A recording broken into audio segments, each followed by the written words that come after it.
Good morning बच्चों। आशा है कि आप सभी लोग बहुत ही हेल्दी वेल्दी होंगे और इन्जॉय कर रहे होंगे स्कूल गोइंग का। आप लोगों के स्कूल खुल चुके हैं। स्कूल जाना अच्छा लग रहा है कि नहीं? एक लंबे समय के बाद स्कूल खुले हैं। जाहिर सी बात है, थोड़ा कुछ बच्चों को अच्छा लग रहा होगा, कुछ बच्चों को नहीं अच्छा लग रहा होगा, लेकिन हमारी पढ़ाई उसी तरह से शुरू है जैसे पहले हो रही थी। आज मैं आपके लिए lesson 14 the man who gave India wings लेकर आई हूँ और ध्यान दीजिए, इसको ध्यान से पढ़िए, ठीक है? चलिए स्टार्ट करते हैं। Do you know the name of the man who gave India wings?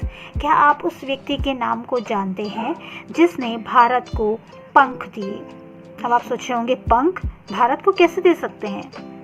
ये एक ऐसे आदमी की कहानी है जिसने भारत को उस स्टेज पर, उस मुकाम पर पहुंचाया जहां से उसने अपने फ्यूचर को अच्छे से देख सका और आगे बढ़ा।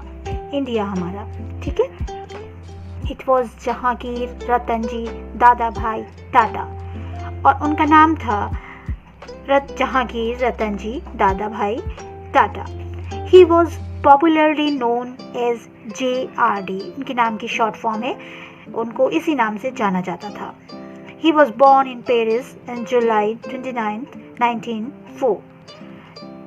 उनका जन्म पेरिस में हुआ था जुलाई में 29 तारीख को 1904 में। His father रतनजी दादा भाई Tata was Parsi and mother Suzanne Bere was French. उनके पिता जो थे दादा भाई टाटा वो पारसी थे और उनकी माता जो थी वो फ्रेंच थी। टाटा's childhood was spent traveling between France and India, और उनका जो बचपना था, चाइल्डहुड मतलब बचपन, चाइल्डहुड मतलब बचपन, उनका दो देशों के बीच फ्रांस और इंडिया के बीच ट्रैवलिंग मतलब यात्रा करते हुए, स्पेंट मतलब व्यतीत हुआ, बिटवीन मतलब बीच में।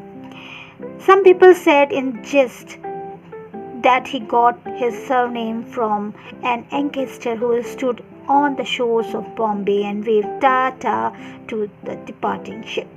कुछ लोग कहते हैं कि उनका सरनेम कैसे पड़ा, और कुछ लोग खड़े होंगे बम्बई में समुद्र के किनारे लहरों के पास और उनको वेव कर रहे होंगे हाथ से, जैसे टाटा टाटा करते हैं जब शिप डिपार्ट होता है, तो टाटा टाटा, तो उनका नाम टाटा पड़ गया होगा।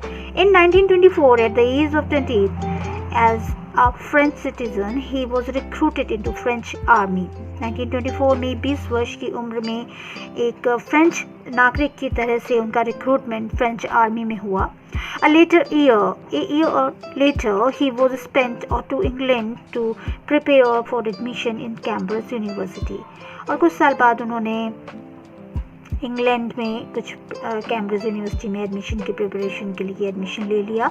But his father Ratanji asked him to return to Bombay to work in his steel plant called the Tata steel industry. लेकिन उनके फादर रतन जी ने उनको वापस, रिटर्न मतलब वापस, बॉम्बे बुला लिया काम करने के लिए। कहाँ पर? स्टील प्लांट में, अपने स्टील प्लांट में काम करने के लिए, जिसे कि टाटा स्टील इंडस्ट्री के नाम से जाना जाता था। His father did not consider a college degree necessary to succeed in life, और उनके फादर कहते थे कि किसी भी सक्सेस के लिए किसी कॉलेज की डिग्री की आवश्यकता नहीं होती है। ज़िंदगी में सक्सेस पाने के लिए कॉलेज डिग्री की आवश्यकता नहीं होती है। A year later Ratanji died, और कुछ साल बाद उनके फादर एक्सपायर हो गए, मर गए।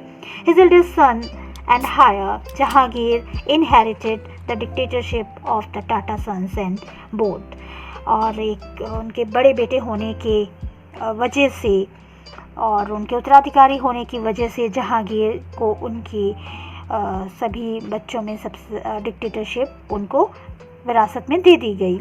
JRD became India's first licensed pilot in 1929, और JRD भारत के पहले लाइसेंस्ड पायलट भी बने 1929 में। It was JRD who gave India wings to fly in 1932, और ये JRD ही थे जिन्होंने भारत को विंग्स दिए उड़ने के लिए 1932 में।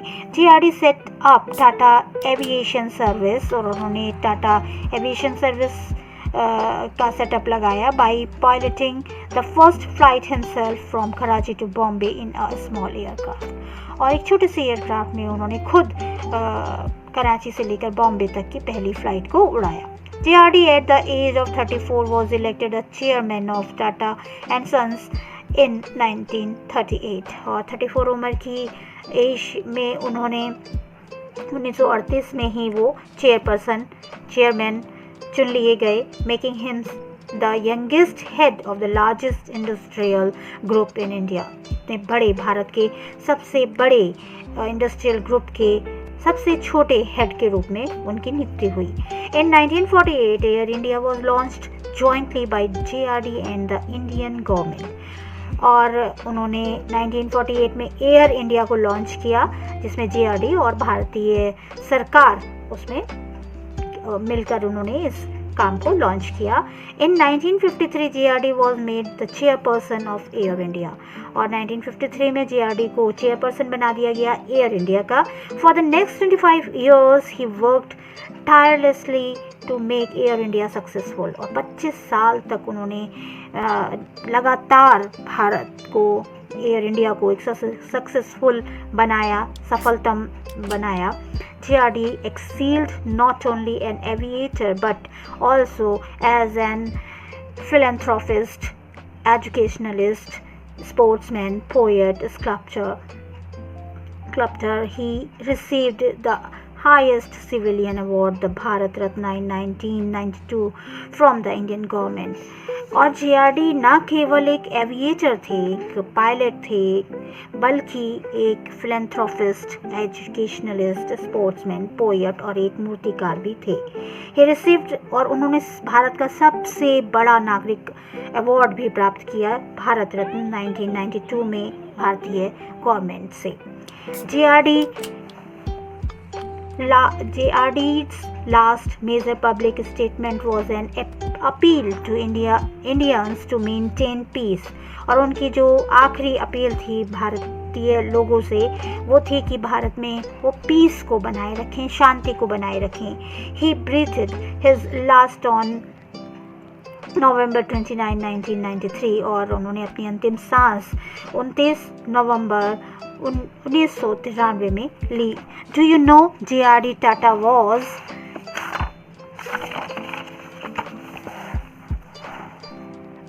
not only the director of the Tata company but also a great human being। आप जानते हैं कि वे न केवल एक बहुत अच्छे डायरेक्टर थे टाटा कंपनी के, बल्कि एक बहुत ग्रेट महान इंसान भी थे। He made sure that 75% of company's profit was spent on looking after the workers and those in need। उन्होंने इस बात की श्योरिटी कर रखी थी कि 75% जो कंपनी का प्रॉफिट होता है वो उनके वर्कर्स में बांट दिया जाए। When you work as if everything depends on you। जब आप काम करते हैं तो इस तरह से काम करिए कि सब कुछ आप पर ही निर्भर है। When you pray as if everything depends on God। और जब आप प्रे करते हैं तो इस तरह से प्रे करिए कि सब कुछ भगवान पर ही निर्भर है, यानी कि जो भी देगा, जितना भी देगा वो सब भगवान ही देगा। ये JRD टाटा के कथन है।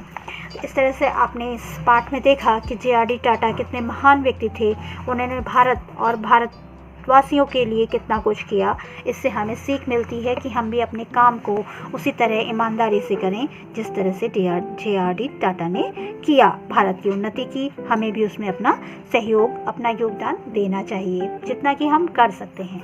आई होप कि आपको ये चैप्टर बहुत अच्छे से समझ में आया होगा, तो अच्छे से पढ़िए इस चैप्टर को और सब्सक्राइब करिए इस चैनल को। आपको और अच्छे अच्छे वीडियोस देखने को मिलेंगे और लाइक और शेयर करना तो बिल्कुल मत भूलना। Till then bye.